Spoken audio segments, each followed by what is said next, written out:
اللہ کا شکر کیوں نہ ادا کریں کہ اللہ رب العالمین نے زندگی میں ہمیں ایک مرتبہ پھر وہ عظمتوں والا مہینہ عطا فرمایا ہے جس کے بارے میں حضور صلی اللہ علیہ وآلہ وسلم نے ارشاد فرمایا کہ یہ جب مہینہ شروع ہوتا ہے تو اللہ فرشتوں کو حکم دیتا ہے کہ آسمان کے سارے ہی دروازے کھول دو، رحمت کے سارے دروازے کھول دو اور جنت کے سارے دروازے کھول دو، اور فرمایا کہ جہنم کے دروازے بند کر دیے جاتے ہیں اور شیاطین کو جکڑ دیا جاتا ہے۔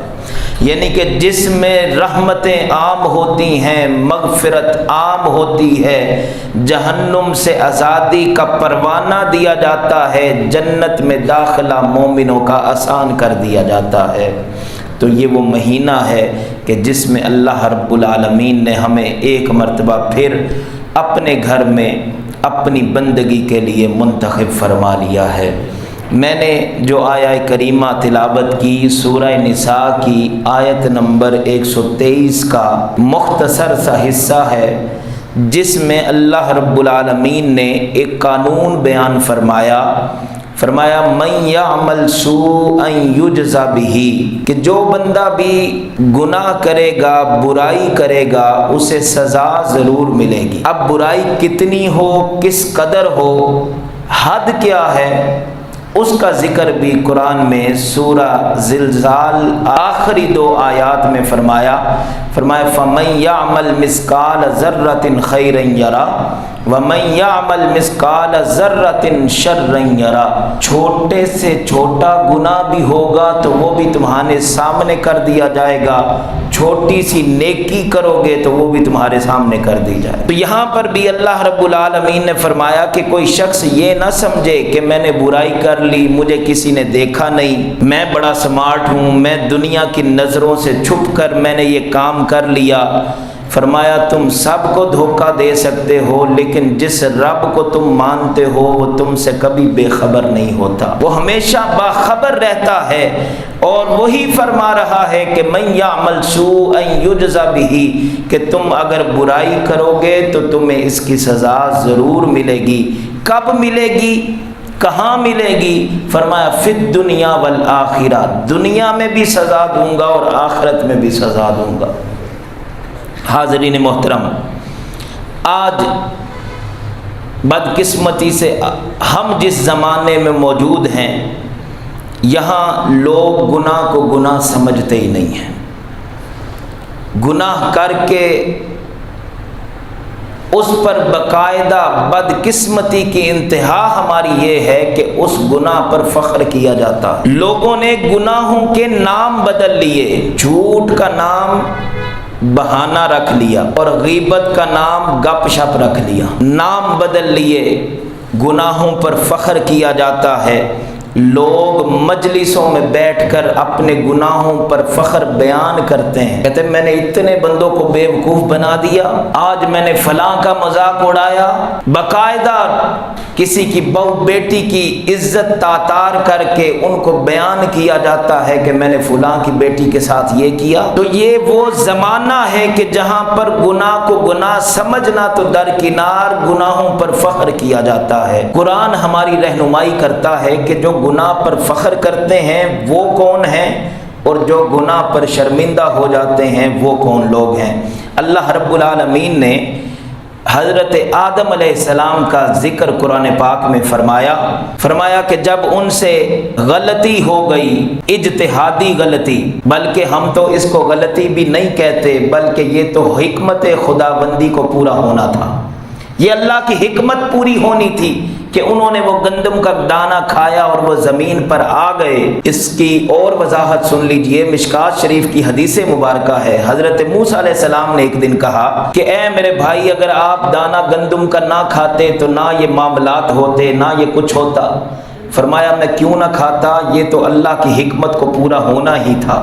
کیوں؟ اس لیے کہ جب مجھے بنایا گیا تو یہ کہا گیا تھا کہ وَإِذْ قَالَ رَبُّكَ لِلْمَلَائِكَةِ إِنِّي جَاعِلٌ فِي الْأَرْضِ خَلِيفَةً، مجھے تو پیدا اس لیے کیا گیا تھا کہ مجھے اللہ نے اپنا زمین میں خلیفہ بنانا تھا۔ تو پھر بھی اجتہادی غلطی ہوئی، اور ایک طرف شیطان تھا اس سے بھی غلطی ہوئی۔ اب دونوں میں فرق کیا ہے کہ ادھر غلطی ہوئی تو اللہ نے انسانیت کا باپ بنا دیا، اولو العزم پیغمبر بنا دیا، اور دوسری طرف قیامت تک کے لیے لعنتی قرار دے دیا گیا، شیطان مردود۔ فرق کیا تھا؟ فرق یہ تھا کہ جب غلطی ہو گئی تو حضرت آدم علیہ السلام کہنے لگے ربنا ظلمنا انفسنا وان لم تغفر لنا وترحمنا لنکونن من الخاسرین۔ 500 سال تک آدم علیہ السلام نے آسمان کی طرف نظر اٹھا کے نہیں دیکھا کہ مجھے اپنے رب سے حیا آتی ہے، اور کہتے یہ ہیں کہ مولا ہم ہی تو ہیں جنہوں نے اپنی جانوں پر ظلم کر لیا، اگر تو معاف نہ کرے گا، تو اگر رحم نہ کرے گا تو ہم خسارہ پانے والوں میں سے ہو جائیں گے۔ پھر قرآن کہتا ہے کہ پھر ہم نے فتلقى آدم من ربہ کلمات فتاب علیہ، پھر ہم نے آدم علیہ السلام کو چند کلمے سکھا دیے، تو پھر جب انہوں نے توبہ کی تو اللہ نے توبہ کو قبول بھی کیا اور ان کے لیے رحمت کے دروازے بھی کھول دیے۔ جب غلطی کا احساس ہو گیا تو توبہ قبول ہوئی، رحمت کے دروازے کھلے۔ دوسری طرف شیطان کو کہا گیا کہ تو غلطی کر بیٹھا ہے، بھول گیا ہے، تو وہ کہنے لگا ابا واستکبر وکان من الکافرین، وہ تکبر کرنے لگا، وہ ڈٹ گیا اپنی غلطی پر، وہ جناب والا اپنے حق میں دلیلیں دینے لگا، کہنے لگا قال انا خیر منہ خلقتنی من نار وخلقتہ من طین، کہ میں تو آدم سے بہتر ہوں کہ مجھے آگ سے پیدا کیا گیا، اس کو مٹی سے پیدا کیا گیا۔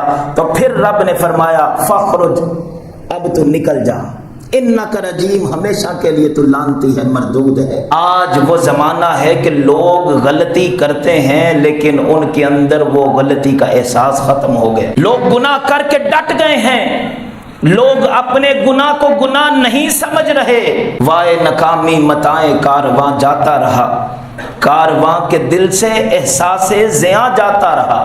آج کا تاجر بزنس مین، اس کے پاس جب ٹیکس کے لیے پہنچتے ہیں تو وہ کہتا ہے میرا تو اپنا پیسہ ہی نہیں ہے، میں تو کاروبار کرتا ہوں، بینک کے ساتھ میری شراکت داری ہے، گویا وہ اعلانیہ گناہ کر رہا ہے۔ وہ کہہ رہا ہے میں تو سود کا کاروبار کرتا ہوں، میں کس بات کا ٹیکس دوں، میں تو سودی ہوں، میں سود کا کاروبار کرتا ہوں۔ حاضرین محترم، یہ وہ گناہ ہے کہ جس کا سب سے نچلا درجہ میرے اور آپ کے نبی نے بیان کرتے ہوئے فرمایا کہ رب کے ہاں وہ بندہ اتنا برا نہیں ہے جو ماں سے بدکاری کرے، جتنا بڑا گناہ گار وہ ہے جو سود کا کاروبار کرنے والا۔ نبی کریم صلی اللہ علیہ وآلہ وسلم نے ارشاد فرمایا کہ سود لینے والا، سود دینے والا، کاروبار کرنے والا، دستاویزات لکھنے والا، گواہ بننے والا، اس کو گھر میں پناہ دینے والا، اس کے ساتھ تعلقات قائم کرنے والا، اس سود پہ راضی ہونے والا یا کسی کو راضی کرنے والا، فرمایا اس پر خدا کی بھی لعنت ہے، فرشتوں کی بھی لعنت ہے، محمد مصطفیٰ کی بھی لعنت ہے صلی اللہ علیہ وآلہ وسلم۔ آج 75 سال ہو گئے، اس سود نے، اس نحوست نے پاکستان کی پوری معیشت کو تباہ کر دیا، گھروں کے گھر اجاڑ دیے، لیکن لوگ توبہ کرنے کو تیار نہیں ہیں، لوگ اس کو گناہ سمجھ ہی نہیں رہے۔ اس لیے میرے بھائیو دوستو یاد رکھیے، ہمیں کسی بات پر اگر فخر ہو سکتا ہے تو وہ ایک ہی بات ہے کہ جب ہمارے اوپر اللہ کی طرف سے کوئی رحمت ہو جائے، کوئی نعمت مل جائے، تو اس پر ہم اس انداز میں ناز کر سکتے ہیں کہ ہم اللہ کا شکر ادا کریں۔ اس لیے امام الانبیاء صلی اللہ علیہ وآلہ وسلم نے ارشاد فرمایا ابن آدم کے ہر بیٹے سے غلطی ہوتی ہے، لیکن وہ گناہ گار اللہ کو بڑا پیارا ہے۔ یا رسول اللہ، گناہ گار بھی ہے اور پیارا بھی ہے؟ فرمایا ہاں، وہ گناہ گار بڑا پیارا ہے کہ جس کو شرمندگی ہو جاتی ہے، جس کو اپنی غلطی کا احساس ہوتا ہے، جو ندامت کا اظہار کرتا ہے، جو اللہ کی بارگاہ میں روتا ہے، توبہ کرتا ہے، فرمایا اللہ اسے پھر فوراً معاف بھی فرما دیتا۔ اس لیے آج لوگ گناہ کرتے ہیں اور گناہ پر فخر بھی کرتے ہیں۔ دوسرا گناہ، لوگ گالیاں بکتے ہیں، کسی کو گالی دینا اور پھر کہنا کہ جناب کوئی مسئلہ ہی نہیں ہے، وہ میرے دادا جی بڑی گالیاں دیتے، جی وہ جی صوفی صاحب بڑی گالیاں دیتے ہیں، وہ جی فلاں پیر صاحب بڑی گالیاں دیتے ہیں۔ بھائی بد زبان ہو، بد کلام ہو، گالیاں دینے والا ہو، وہ کیسا پیر ہے؟ وہ کہتے ہیں جی کہ ہمارے تو پیر صاحب کی گالیوں میں بھی فیض ہے۔ میں آپ کو حقیقت کا ایک واقعہ سناتا ہوں۔ میں خود گیا، شیخ پورہ سے آگے ایک دربار ہے، اور یہ صرف اس لیے ہوتا ہے کہ بندہ مطالعہ کر کے آئے۔ سنا تھا، ایک ویڈیو دیکھی تھی کہ وہ لوگ ایک قوالی کر رہے ہیں، اور وہ قوال کہتا ہے کہ پیر صاحب کہتے ہیں مرد و خواتین اکٹھے وہ باقاعدہ دھمال ڈال رہے ہیں، اور وہ قوال کہتا ہے کہ پیر صاحب کہتے ہیں کہ جڑا بندہ جیڑی عورت دھمال نہ پاوے اس کو وہ گالی دے کے بکتا ہے کہ پیر صاحب نے اس کو یہ کہا۔ میں چلا گیا، میں نے کہا دیکھوں تو صحیح۔ تو میں گیا تو باقاعدہ اس پیر کا طواف ہو رہا تھا، لوگ اس کی زلفوں کو ہاتھ لگاتے تھے، ایسے طواف کر رہے تھے، میں دیکھ رہا تھا۔ میں نے اس کے مرید کو کہا، میں نے کہا پیر صاحب کی کوئی کرامت ہی سنا دے۔ تو وہ کہنے لگا کہ یہ دربار دیکھ رہے ہیں کتنا بلند ہے؟ میں نے کہا ہاں جی۔ یہاں سے ایک مستری گر گیا تھا، کام کرتے ہوئے ایک بندہ گر گیا، تو پیر صاحب آئے، انہوں نے 2-4 گالیاں دی اور اٹھ کے چلا گیا، وہ ٹھیک ہو گیا۔ انا للہ و انا الیہ راجعون۔ یہ ہنسنے کی بات نہیں ہے، یہ افسوس کا مقام ہے کہ ہم انہی کے معتقد ہیں، ہزاروں کی تعداد میں لوگ وہاں جاتے ہیں۔ تو نبی کریم صلی اللہ علیہ وآلہ وسلم نے ارشاد فرمایا مومن کو گالی دینے والا فاسق ہے، اور لوگ اس کو گناہ سمجھتے ہی نہیں، لوگ کرامتیں بھی ان کی گالیوں کی بیان کر رہے ہیں۔ اور تیسرا گناہ، لوگ مذاق اڑاتے ہیں دوسروں کا اور اس کو گناہ نہیں سمجھتے۔ قرآن نے باقاعدہ اس بات کی مذمت بیان کی، سورہ حجرات ہے، فرمایا یا ایھا الذین آمنوا لا یسخر قوم من قوم عسیٰ ان یکونوا خیرا منہم۔ فرمایا اے ایمان والو، یہاں انسانیت کو خطاب نہیں ہے، یہاں ایمان والوں کو اسپیسیفک کہا گیا کہ اب تم مومن بن گئے ہو تو پھر اس ایمان کے تقاضے پورے کرو۔ وہ تقاضا کیا ہے کہ فرمایا اے ایمان والو، کوئی قوم دوسری قوم کا مذاق نہ اڑائے، کوئی فرد کسی فرد کا مذاق نہ اڑائے۔ کیوں؟ فرمایا عسیٰ ان یکونوا خیرا منہم، ہو سکتا ہے کہ جس کا تم مذاق اڑا رہے ہو وہ اللہ کی بارگاہ میں تم سے زیادہ بہتر ہو۔ پھر آگے صرف مردوں کو نہیں، خواتین کو خطاب کیا، فرمایا وَنِسَاءٌ مِّن نِسَائِكُمْ عَسَىٰ أَن يَكُنَّ خَيْرًا مِّنْهُنَّ۔ فرمایا کوئی عورت دوسری عورت کا مذاق نہ اڑائے۔ یہ اتنا اہم موضوع تھا کہ قرآن میں اس کو بیان کرنا پڑا، لیکن آپ دیکھیے لوگوں کو باقاعدہ ترغیب دی جاتی ہے، آج مجلس ہوگی فلاں کو ٹارگٹ کر کے مذاق بنایا جائے گا، اس کا مذاق اڑایا جائے گا۔ اور پھر سوشل میڈیا کا دور ہے، لوگوں نے ہاتھ میں مائک پکڑے اور مذاق اڑا رہے ہیں، اور اس کو گناہ ہی نہیں سمجھا جا رہا۔ جو جتنی جگتے مارنے والا ہو، جو جتنا بڑا مراسی ہو، اس کو اتنی عزت دی جاتی ہے۔ حضور صلی اللہ علیہ وآلہ وسلم نے، اور پھر جھوٹ بول کے لوگ ہنساتے ہیں، فرمایا میرا مومن نہ کبھی مذاق میں جھوٹ بولتا ہے، نہ لڑائی میں جھوٹ بولتا ہے، وہ جھوٹا نہیں ہو سکتا اور سارا کچھ ہو سکتا ہے۔ حاضرین محترم، آج کے اس دور میں یہ مذاق اڑانا، اور اس کا سب سے زیادہ تنقید جن پر کی جاتی ہے اس حوالے سے، وہ آپ کے محراب و منبر کے وارث علماء ہیں۔ علماء کا مذاق اڑایا جاتا ہے، اور آپ جانتے ہیں کہ الحمدللہ اس منبر سے ان بہروپیوں کی ہمیشہ مذمت کی جاتی ہے جو علماء کے روپ میں خود اپنا مذاق بنائے بیٹھے ہیں۔ ہم ان کو اس کیٹیگری میں گنتے ہی نہیں ہیں کہ جنہوں نے صرف اپنا روپ دھارا ہے، خود انہوں نے اپنا مذاق بنا لیا، لیکن جو صحیح عالم ہے، جو دین کو صحیح بیان کرنے والا ہے، جو قرآن و حدیث کا فالور ہے، اس کا مذاق نہ اڑایا کرو۔ آؤ علماء کی قدر سیکھنی ہے تو پھر صحابہ سے سیکھو۔ حضرت عبداللہ بن عباس رضی اللہ تعالیٰ عنہ حضور کے چچا زاد بھائی ہیں، اور حضور کے خادم ہیں جن کا نام ہے حضرت ابی بن کعب۔ وہ دین کے بہت بڑے عالم تھے۔ حضرت عبداللہ بن عباس کہتے ہیں میں ان کے گھر کے باہر جا کے بیٹھ جاتا، کبھی دستک نہیں دیتا تھا، خود باہر نکلتے۔ صحرا میں ان کا گھر تھا، مٹی اڑتی میرے بالوں میں پڑتی لیکن پرواہ نہیں تھی، خود باہر نکلتے۔